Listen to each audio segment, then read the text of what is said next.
Tallinna Tervishoiu Kõrgkooli ees ei seisa me täna mitte niisama juhuslikult, vaid astume sisse ja räägime tegevusteraapiast, alast, mis võib väga paljude inimeste elukvaliteeti oluliselt paremaks muuta.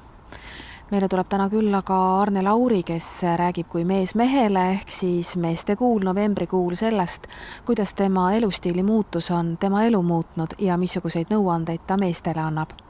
Jutu teeme veel ka veenilaienditest ja tugisukkadest, aga kõigepealt siis tegevusteraapia.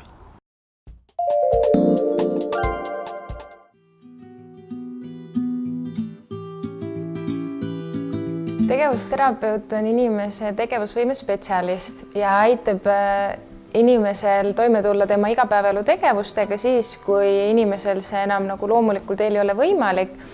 Ja tegevusterapeut tegeleb nii laste, tööealiste kui eakatega, et kõigi vanusegruppidega.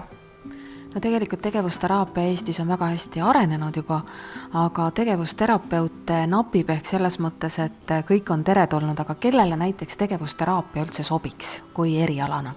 Erialana ta sobib aktiivsele inimesele, kes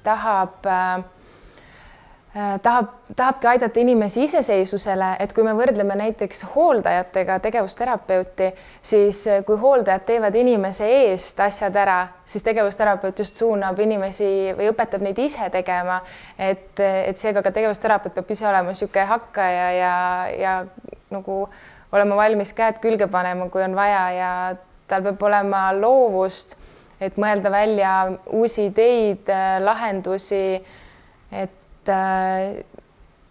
selline aktiivne ja hea loovusega inimene. Missugustel puhkudel tegevusterapeut saab näiteks kõige paremini abi anda, et inimese elu oleks jälle elamisväärne ja elamiskvaliteet olemas? See sõltubki vanusegrupist. Et kui me räägime lastest, siis lapsed satuvad tegevusterapeudi juurde tavaliselt mingi diagnoosi tõttu või on täpsustamata arengu mahajäämus ja siis suunatakse tegevusteraapiasse. Aga välismaal on see suund ikkagi seal, et tegevusterapeut töötab ka lasteaedades, koolides ja selekteerib ka tavalaste hulgast välja need, kes tegelikult vajavad natukene abi, sest näiteks kui lapsel on käekirjaprobleemid, siis see võib tekitada tal õppimisraskusi, hinded on halvemad, see tekitab sotsiaalseid probleeme, võib-olla on sõpradega suhted halvemad, aga kui kohe õigel ajal sekkuda ja see käekiri nagu tegevusterapeudi abiga korda saada, siis ka see lapse toimetulek tulevikus on palju parem. See on tegelikult päris põnev. Mida tegevusterapeut siis sellisel juhul teeb, kui lapsel on jube käekiri? Siis kõigepealt hinnatakse, millest see jube käekiri tuleb. Kas see tuleb nõrkadest käelihastest või on visuaaltaju probleem või tal on nägemisprobleem, et me hindame ära, mis see probleem on ja näiteks kui ongi, et tuleb välja, et on nõrgad käelihased, siis hakkame harjutama käelihaseid treenima läbi nende tegevuste, mis lapsele meeldib. Näiteks kõigile lastele meeldib seina peale joonistada ja oma teraapias me tõmbame suure paberi seina peale ja lasemegi neil seinale joonistada, et mitte, et anname A4 paberi ette ja joonista nüüd siin laua peal toredasti, sest kui laps hoiab nagu kätt kõrgemal, siis see treenibki temal siin käe ja õlavöötme lihaseid ja sellest läheb ka käekiri pärast paremaks. Tegevusterapeut saab aidata mitte ainult erivajadustega inimesi, vaid ka täiesti terveid, kes soovivad pisimuredele lahendust. Tööealiste puhul, üldiselt inimeste puhul, mida tegevusterapeut saab teha, on soovitada abivahendeid, mis on võib-olla nagu disainitud erivajadusega inimesele, aga tulevad kõigil igapäevaelus kasuks. Näiteks purgiavajad või kingalusikad on ju elemendid, mida kõik kodus kasutavad, aga nad on ka erivajadusega inimesele teevad mingid tegevused lihtsamaks. Ja selliseid vahendeid on veel hästi palju, on olemas haaratsid, millega näiteks kui inimene ei saa kummardada, ta saab põrandalt või kuskilt kõrgemalt asju haarata ja neid vahendeid on nagu tõesti hästi palju erinevaid ja väga palju erinevaid tehnikaid, et näiteks kuidas oleks turvaline kuuma veega potti kurnata kraanikausi kohal, et sa ei tõsta seda potti, kui sa ei jaksa, vaid sa libistad mööda tööpinda seda potti ja palju turvalisem on see toiming läbi selle, et kõiki neid tehnikaid tegevusterapeut nagu saab õpetada ka täiesti tervele tööealisele inimesele näiteks.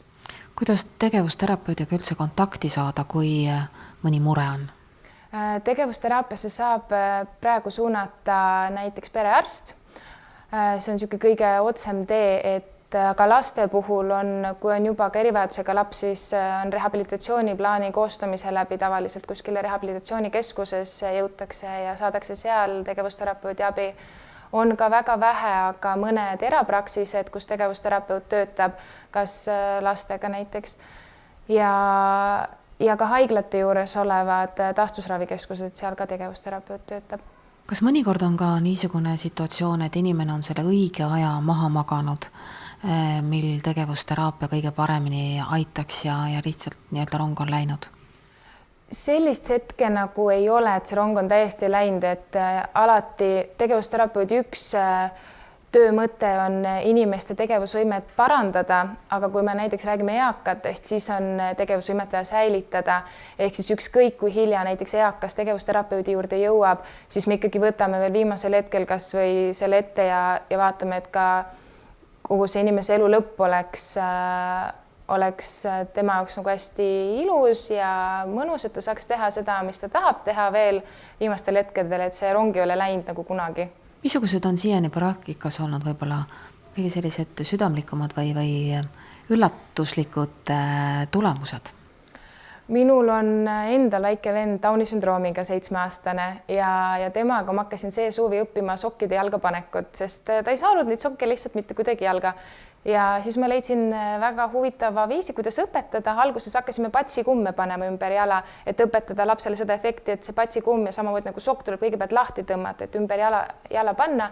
Ja õppisime patsikummidega ja läkski umbes 6 aega, kui need sokid iseenesest tulid jalga ja see oli minu sihuke esimene kõige suurem teraapia tulemus või mida ma nagu nägin oma silmaga nii lähedalt ja ma näen, et ta praegu nii naudib seda, et ta saab need sokid ise jalga ja see on tema jaoks hästi-hästi suur nagu saavutus.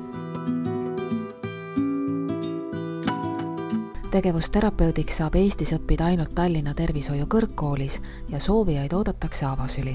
Hetkel on praegu 100 000 elaniku kohta kuskil 8 tegevusterapeuti, mis esialgu peaks olema vähemalt 15, aga hetke koolitusmahu järgi jõuame sinna umbes 8 aastaga alles ja Euroopa keskmine on ligikaudu 30 tegevusterapeuti 100 000 elaniku kohta, et meid on vähe ja tegelikult nüüd, kes tuleb seda eriala õppima ja tööle, siis tal on hästi suur lisaväärtus on see, et tal on võimalus mingi eriala tegelikult luua Eestisse, et võimalik ise panustada ja kujundada seda eriala natukene, et väga paljudel teistel erialadel seda võimalust nagu ei ole.